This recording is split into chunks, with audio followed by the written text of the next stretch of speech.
Hey guys, I'm Damesy from the Omnic Post with an update on Overwatch 2. Let's see what the new tank brings to the table. Just before the weekend, Blizzard introduced the 36th hero for Overwatch, Ramattra. While most of us, including myself, had been expecting to see Maga pop up on that screen, I think it is safe to say that the reception of this new hero was quite positive. I did a poll this weekend asking all of my followers how happy they were with the new hero announcement, and we got an 80% of hell yeah, which is not too shabby. In the last few days, a few interviews with some of the Overwatch team members have been published, and while we do not have a 100% clear overview of all of his abilities, we did get a good look at his user interface and some shots of his in-game model, allowing us to sherlock the hell out of this. So we kind of have a high-level first overview of the stunts that this null sector leader will be pulling. First off, for those that have been stuck in a tree for 3 days, or did get locked in a haunted mansion, Ramattra is indeed the null sector leader, aka the guy Doomfist was talking to in Anubis. And he is a tank, a protector of all the Omnics. At some point he was a war machine, but then went monk to eventually become a war machine again. But his resume is quite complicated. He does have some engineering skills, and as such was able to modify himself. He actually enabled himself to switch forms. His first form is the Omnic or defensive form, in which he wields a staff. Well, it's not as much as a staff as it is a holder for the orb that he's using. It's much like Zenyatta's orb, but evil.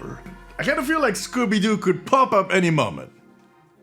No. Anyways, he uses that orb in the staff to shoot a stream of projectiles, 100 of them in each charge. He can also summon a shield, but we haven't really gotten a look at that shield. Judging by the comments, I would kind of imagine something like a Reinhardt or Sigma shield, big enough to protect the whole team, but evil. Scooby? Okay.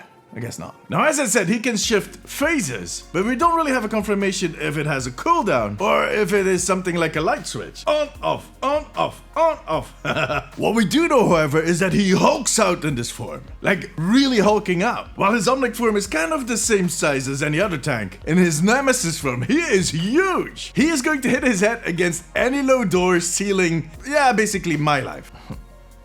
In this form, his health also goes up. He puts the staff aside, grows 2 extra arms, and punches his way to the enemy lines. And those are piercing punches, so no shield can stop them. And he has a power block to defend himself. Damn, it sounds so cool and it looks epic. Now, his secondary ability is the same in both phases, and it is called Vortex. It kind of looks like a huge pillar of dark matter, dark light, the purple stuff. Now, judging by the screens we saw and the icon, it pulls down flying enemies. So it will ground a Pharah, a Mercy, an Echo, while even Zenyatta might have to walk at that point. I do suspect it also slows down other enemies if they kind of end up in the pillar, but we'll need to wait and see. His ultimate is currently unknown, but we do have this screen and the confirmation that it is the same in both phases, but using it will put you in the Nemesis phase. Now, if I look at the screen, it looks like he's pulling an Hadouken, but we'll need to await official confirmation. And that's about all we know for now. So tell me, what do you think about his kit? And do you have any cool ideas for his ultimate? Let me know in the comments. Join me during my streams on twitch.tv/DamesysTV and make sure to subscribe for more updates on Overwatch.